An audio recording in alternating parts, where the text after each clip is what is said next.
Elementos obtenidos hasta hoy a mí me llevan más a pensar que efectivamente el tirador es salvadoreño y era un guardia nacional.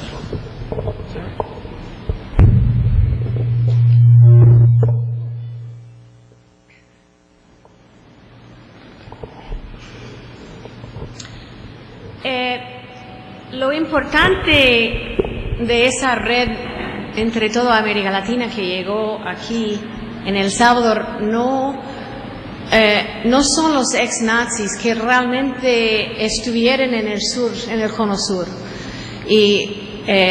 pero más la influencia de ellos en Argentina y después la influencia de los argentinos aquí en El Salvador.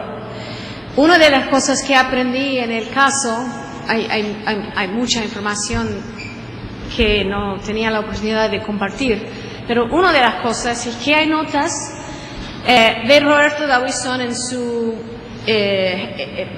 escritura, su handwriting, right? Sí, en su caligrafía, que dice que ellos contrataron de un argentino que debe venir de ese grupo una ponencia mostrando con evidencia falso que Monseñor Romero era comunista.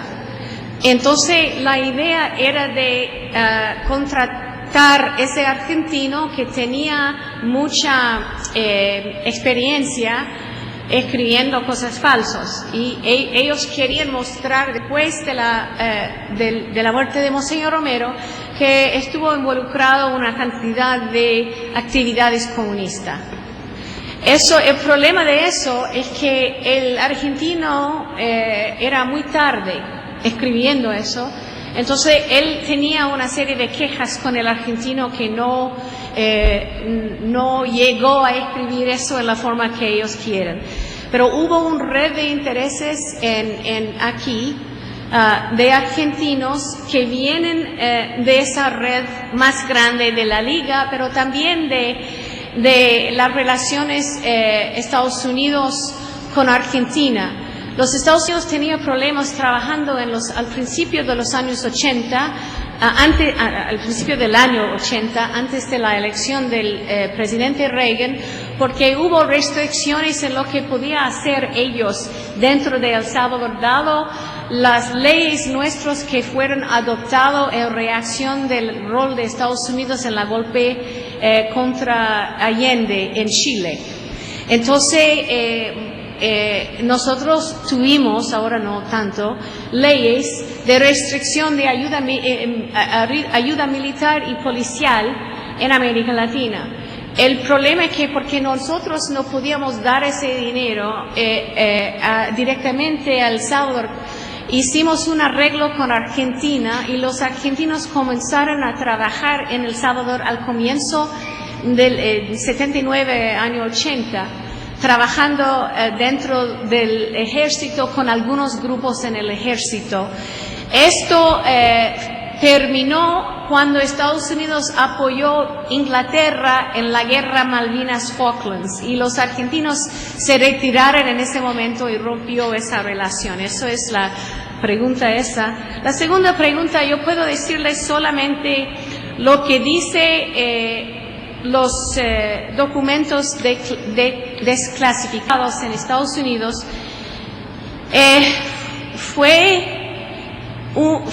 una investigación de personas, de familias, nombres conocidos aquí, que estaba viviendo en Miami en el comienzo de la guerra y durante mucho tiempo, de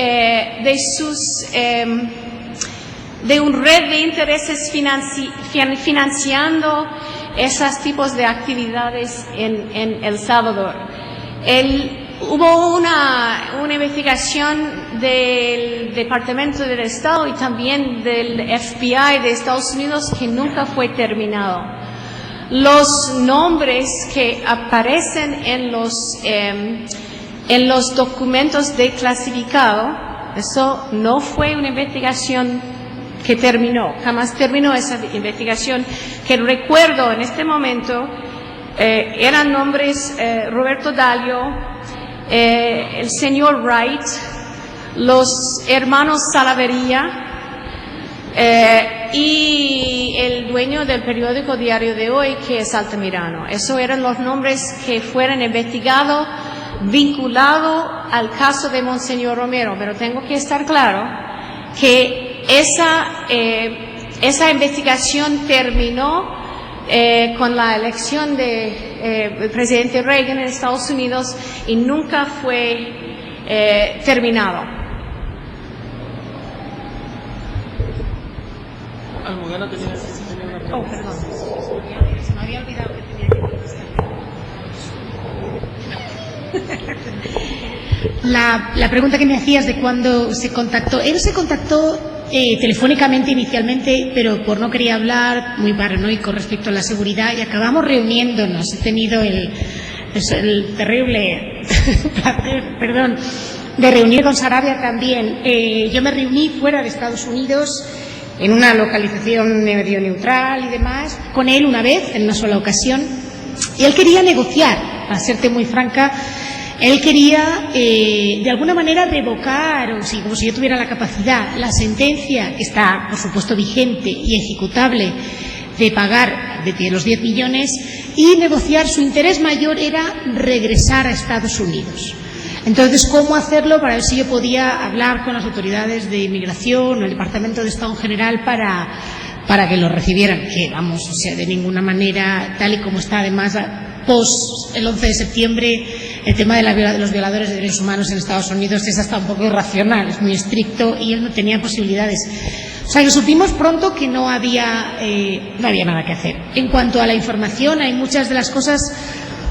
Luego ha ampliado y ha dicho muchísimo más concreto. A mí todo fue muy críptico y muy jugando. Es un hombre inteligente. Hay muchas cosas feas que uno puede decir de él, pero es un hombre inteligente. A mí me sorprendió lo hábil que fue en ¿cómo os diría yo? En lo que no contaba, en cómo contaba y no contaba. No sé, había mucha más habilidad. Yo hubiera pensado en un bruto más bruto. Su aspecto físico no le daba a uno idea de que fuera alguien particularmente brillante. La preparación del crimen es torpe, yo que sé, eran bebedores, muchos a lo mejor son prejuicios, pero yo tenía esa percepción de él mucho más bruto, y era un hombre astuto en cómo hablaba y en cómo contaba las cosas.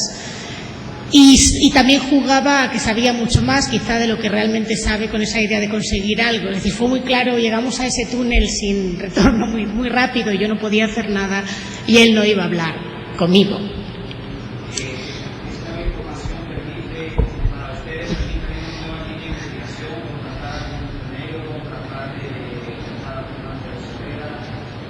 Sí, esa es una pregunta interesante que me ha hecho en varias ocasiones. Yo siempre he considerado, estos casos no se van nunca del todo, permanecen como medio abiertos, hay que ver, van y vienen. Yo tengo la directora de CJ siempre dice que estos casos no se cierran, y lo dice así como con medio coraje porque uno sigue trabajando. A mí me encanta.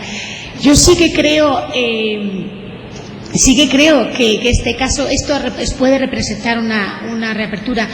Sobre todo porque el trabajo de Carlos permite la corroboración de cosas que ya se sabían, pero de la boca de los que yo creo que es muy importante. Eso tiene razón Carlos, el testimonio de Gabriel Montenegro, de Vivi Montenegro, una persona que menciona a Sarabia inicialmente y que luego ha contado cosas que coinciden plenamente sin haber tenido acceso a la información proporcionada por Sarabia. Yo creo que esa es la clave, en mi opinión, del artículo y lo que tiene valor jurídico, sin duda. Entonces, desde siempre, eso sí que hay que decirlo, desde siempre es el compromiso nuestro y siempre la intención. Y he tenido 2 o 3 momentos desde que terminamos el caso en los que ha habido gente en Miami y ha habido pequeños indicios de que íbamos a llegar a los que financiaron con pruebas. Todos sabemos quiénes fueron. El tema es qué clase de pruebas uno necesita para poder llevarlo a juicio y para poder abrirlo. Pero si esto sigue en esa línea, yo tengo la esperanza y definitivamente la capacidad logística de reabrir el caso para investigar a esas personas. Bueno. Déjame clarificar una cosa, porque el nombre que no podía recordar en el momento era Luis Escalante, que era una otra persona investigado por problemas financieros y el señor Wright no era investigado en este grupo por este caso, sino por otros casos, para estar muy claro. Perdón, yo solo quiero... Luis Escalante, y había otra persona, y yo esto solo lo quiero aclarar, ¿verdad? Porque hay un cable desclasificado que se cita en el artículo que yo publiqué en El Faro, de los famosos Miami Six, que son estas 5 personas más un cuarto nombre, que es Arturo Mason, ¿no? Por omisión a última hora se nos quedó fuera, pero ya está dentro porque es un error, yo creo incluso grave de mi parte, pero lo hemos incluido porque a última hora simplemente se me olvidó ponerlo, eso era todo. Robert White, yo entrevisté a Robert White sobre este caso hace 2 años, 2 o 3 años, fue él quien envió ese cable a Estados Unidos.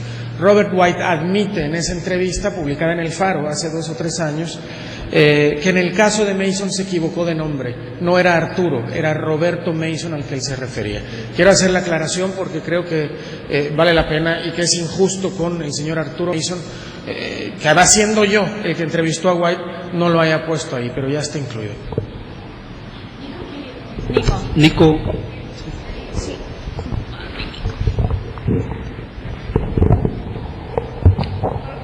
Lo siento para mi español, pero estoy un abogado en Estados Unidos y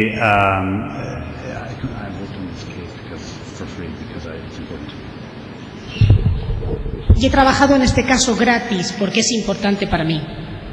quiero justicia para Monseñor Romero, quiero justicia para el pueblo de El Salvador.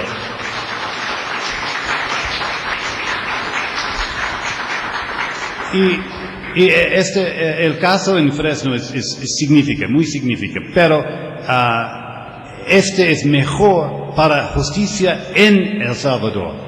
Es necesario, en mi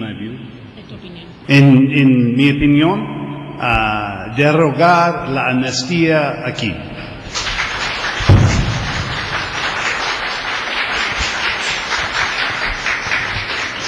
Bueno, hacemos una segunda ronda de preguntas aquí.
como persona, como ser humano que estuvo cerca y que ellos querían respetado